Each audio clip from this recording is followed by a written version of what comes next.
Okay, so I just wrote a thing as a comment, and for some reason it must be so goddamn good that Instagram is not letting it post.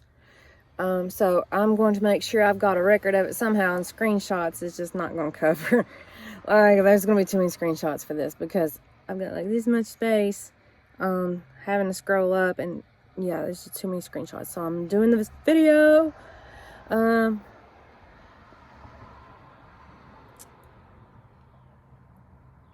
the prompt, the writing prompt, I'm afraid to touch it again, so until I do it. But the basic gist of it was,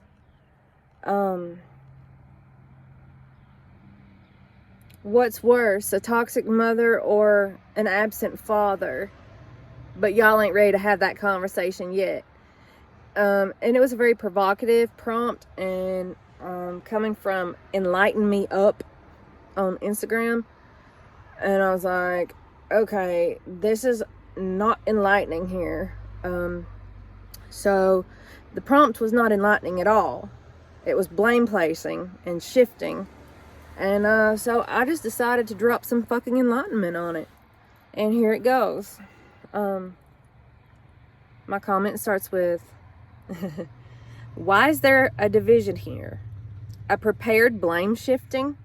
They even put Morgan Freeman's fucking picture on here. Like that. They did a meme and it's like Morgan Freeman. Like, I'm sure Morgan Freeman would never ever say something as ignorant as what that prompt was. And, you know, it's probably just, it looks and sounds like a prompt that comes off of, you know, one of those, I don't know.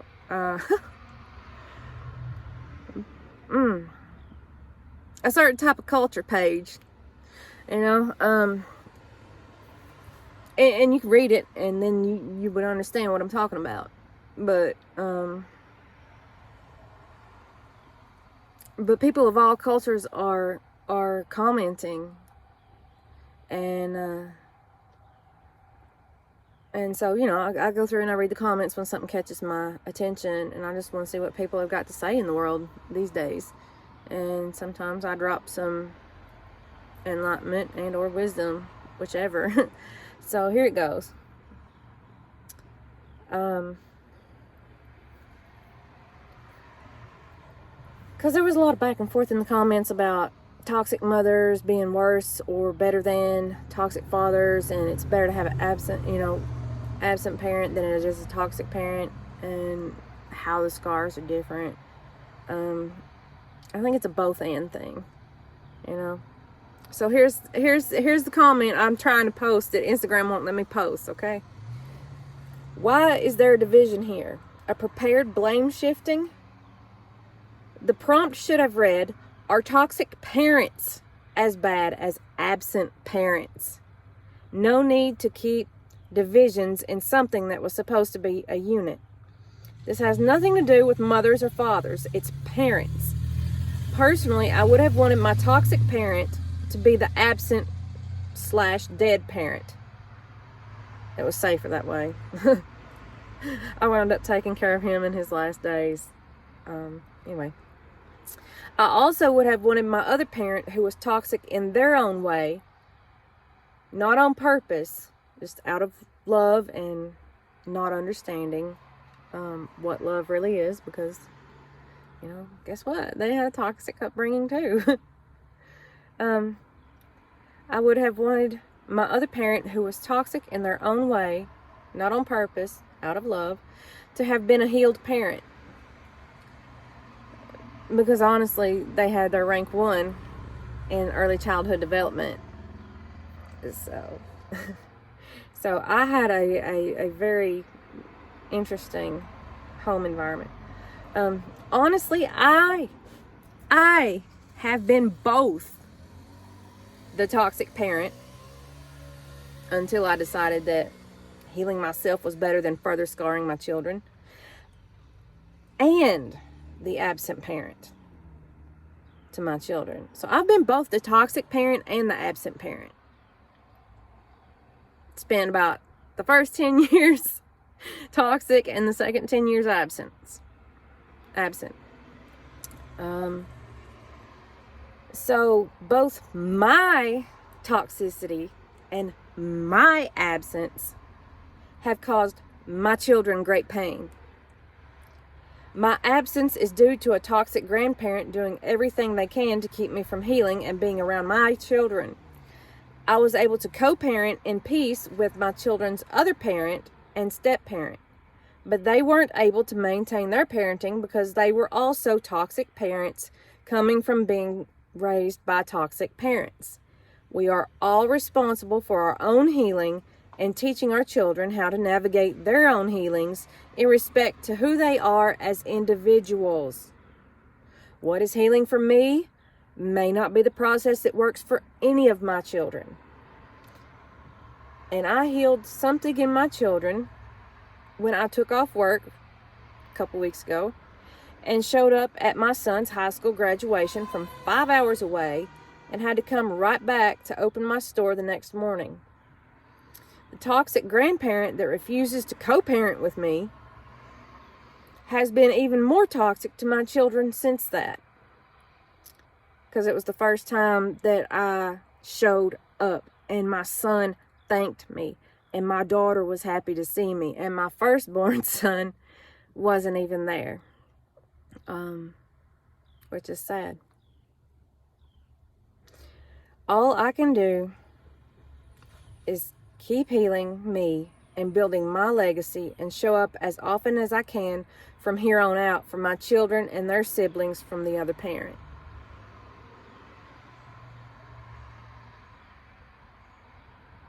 Because they're all children and they've all had a hell of a lot of toxic parenting.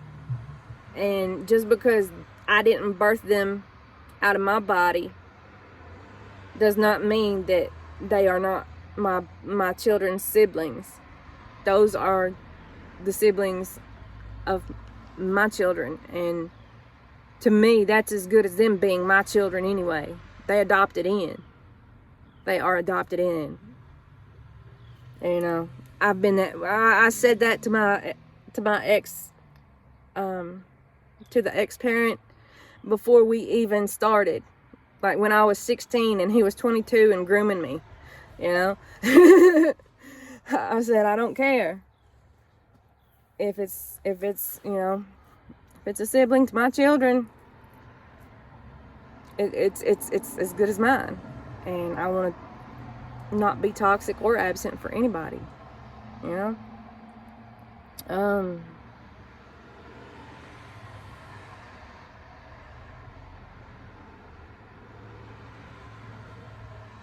So yeah, I want to show up as often as I can from here on out for my children and their siblings from the other parent. When we stop justifying our toxicity and or absence and embark on the journey of healing why we are toxic and or absent, our children will learn from example, and together we stop the toxicity and absence from being handed down to our next generations.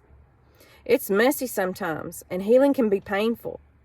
But how bad do you want to feel whole and healthy again?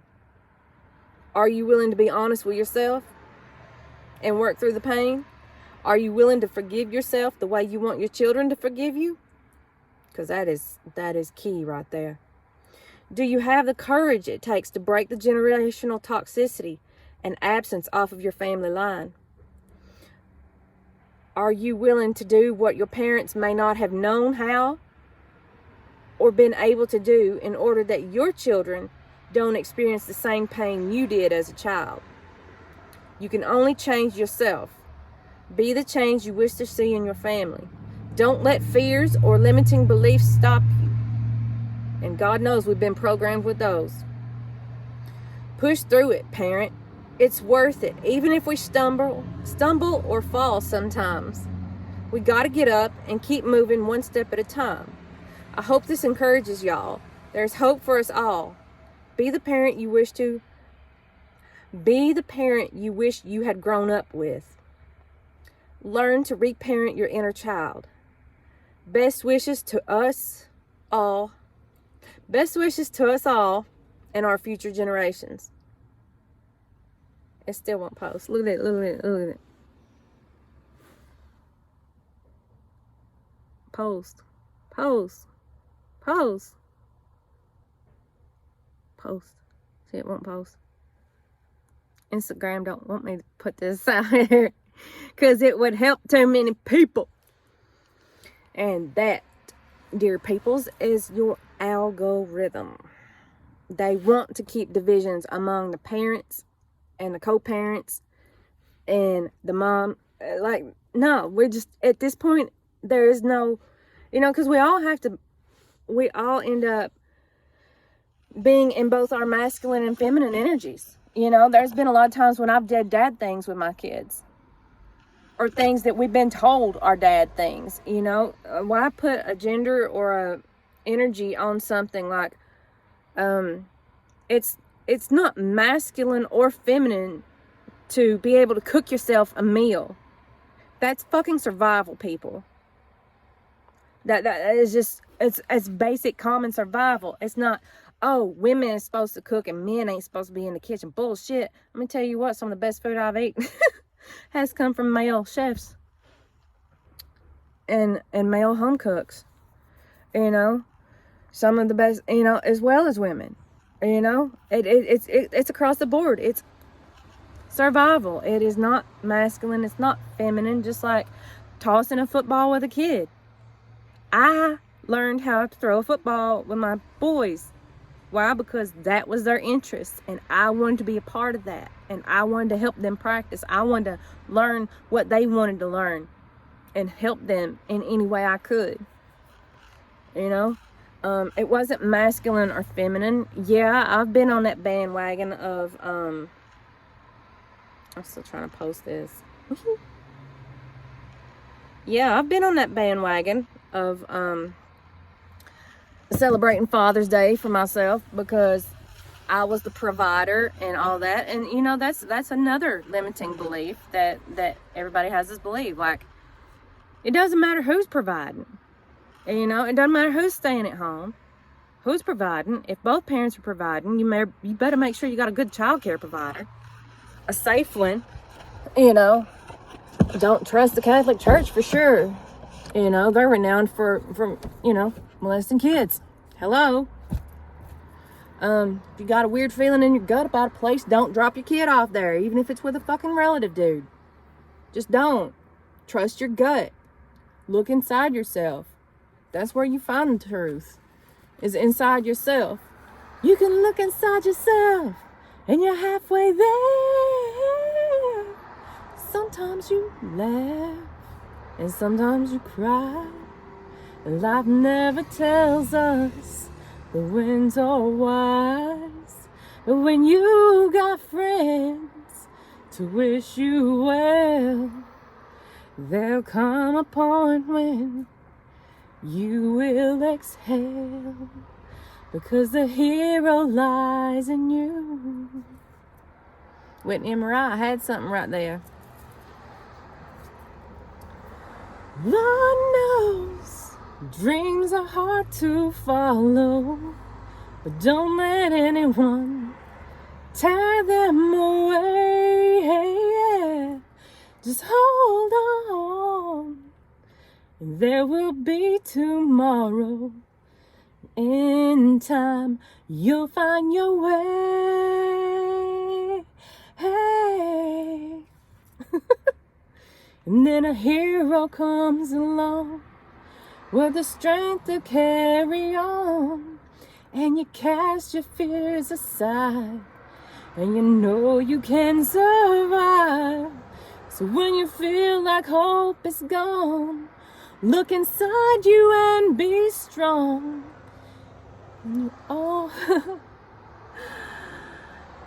and you'll finally see the truth, that the hero lies in you. Be your own hero. That's how you become your kid's hero. Be your own hero. Show your kids how to be their own heroes. Teach them how to navigate this world. Don't shelter your kids. Teach them how to navigate adversity. Two of my favorite books: Nonviolent Communication and Boundaries. two of the most amazing books. And if you really want to get into it, get into the love languages. When I didn't know how to work with my kids because each of them was different, I did the test we went through the test of, discovering my children's love languages. And they've got an extra book on that part too, about, get with your kids and figure out their love language and communicate with them in your love language, in their love language, regardless what yours is. You might be a gift giver, but your child may not have any value for that. They might prefer quality time. So, you see, yeah. Woohoo. 16 minutes of Mary's musings. Here we go. Boom.